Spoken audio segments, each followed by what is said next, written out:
9월달은 대부분의 교단에 총회가 있었던 달입니다. 그 가운데 지난주에 있었던 총회 가운데 대한예수교 장로의 고신 총회에 대한 이야기를 얼마간 하려고 합니다. 고신 총회는 신사참배를 반대한 이들의 후회드리고 또한 좀 더 극단적으로 말씀드리자면 자칭이든 타칭이든 순교자들의 후회다 일컬어지는 보수 교단입니다. 이 예장 고신교단의 정기총회에 논의된 이야기들을 얼마간 하겠습니다. 크게 몇 가지인데 그 가운데 한 5가지 정도만 이야기하려 합니다.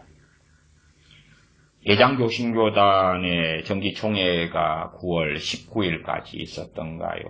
첫 번째는 예장 순장총회와의 통합준비위원회를 만들고 교단 통합을 논의한다.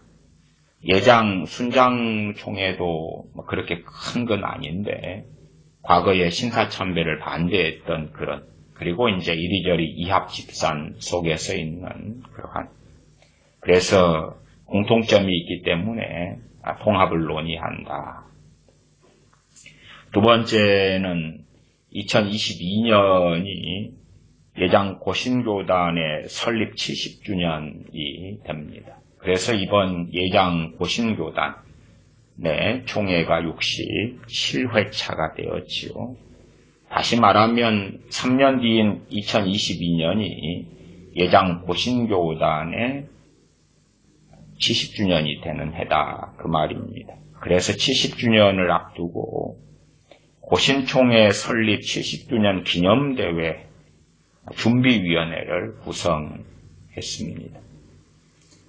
정말 어떤 면에서 저는 고신교단에 거는 기대가 있기 때문에 많은 교단 총회들 가운데서 고신교단 총회에 대한 이야기를 하는 것입니다.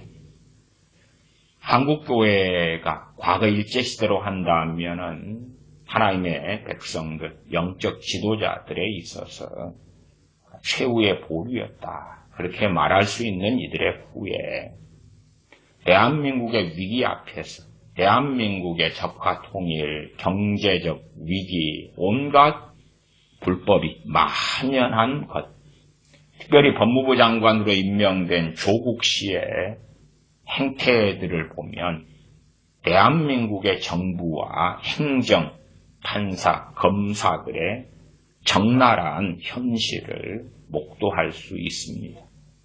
대한민국의 심각한 위기와 연방제 통일로 향해 가는 그러한 길목에서 고신교단은 3년 뒤를 내다보고 있습니다. 평안한 시대 속에서 3년 뒤가 70주년 교단 설립 기념할 수 있는 대회를 3년 뒤에 열자. 그래서 이제 미리 3년 전부터 2022년에 있는 70주년 기념대회 준비위원회를 구성했고 그리고 준비를 시작하겠죠. 세 번째 사항은 고신 순교자 기념관 설립, 건물 짓는 거죠. 고신 교단의 정체성을 위해서 순교자들을 기념하는 기념관을 짓겠다.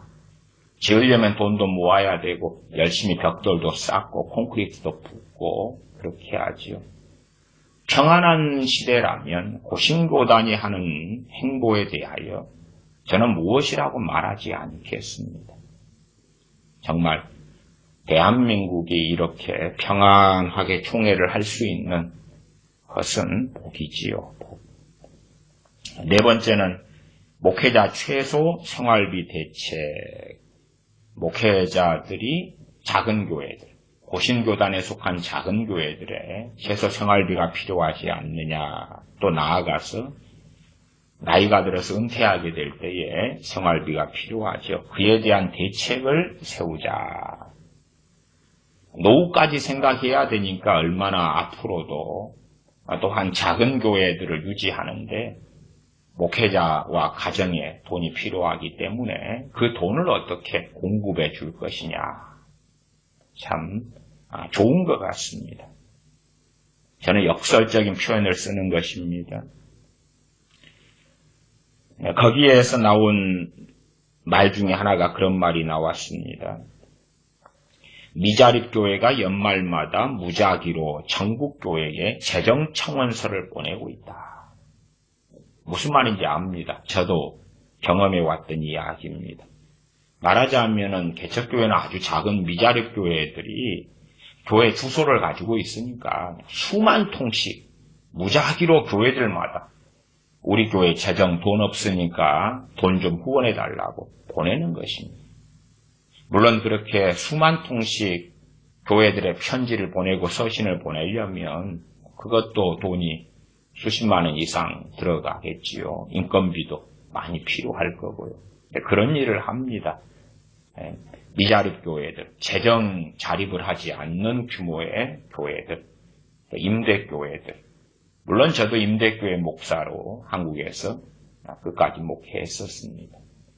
그렇게 각 교회들마다 돈 좀 보태달라고 계속하여 연락을 하는 것입니다.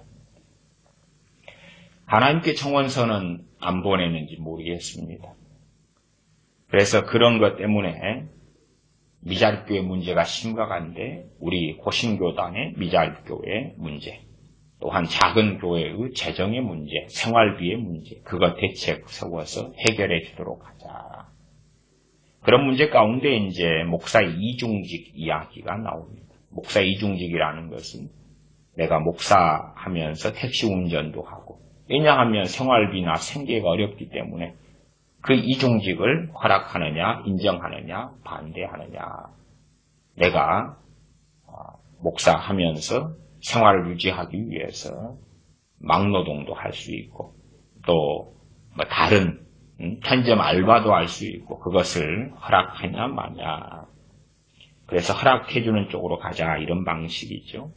저는 그에 대해서는 진리의 문제가 아니라고 보기 때문에요. 또 사도 바울은 텐트메이커로 하면서 사역을 하기도 했습니다. 그래서 저는 그런 것에 있어서는 굳이 목사 이중직에 반대하는 건 아닙니다. 다섯 번째 사항이 이단대책위원회에서 유스 엔조이에 대해서 어떻게 할 것이냐. 유스 엔조이가 기독교를 표방하면서 끊임없이 반기독교의 일들을 하기 때문에 1년간 조사하자. 1년간 조사해서 결정을 내리자. 그렇게 해서 예장 고신 정기총회가 끝났다. 그렇게 말씀드리겠습니다. 참으로 좋은 시대, 평안한 시대 가운데 살아가는 고신교단이다 말씀드리겠습니다. 저렇게 앰뷸런스 소리가 지나가면서 사이렌이 울고 그러는데 대한민국의 이 상황은 이런 앰뷸런스가 돌아다니고 119가 출동하고 그 이상의 위급 상황이다. 저는 그렇게 판단하고 있습니다. 그러나 정말 보수의 저는 보루라, 한국교회의 보루라 할 만한 고신교단의 총회를 보면서 참 암담함을 느꼈습니다.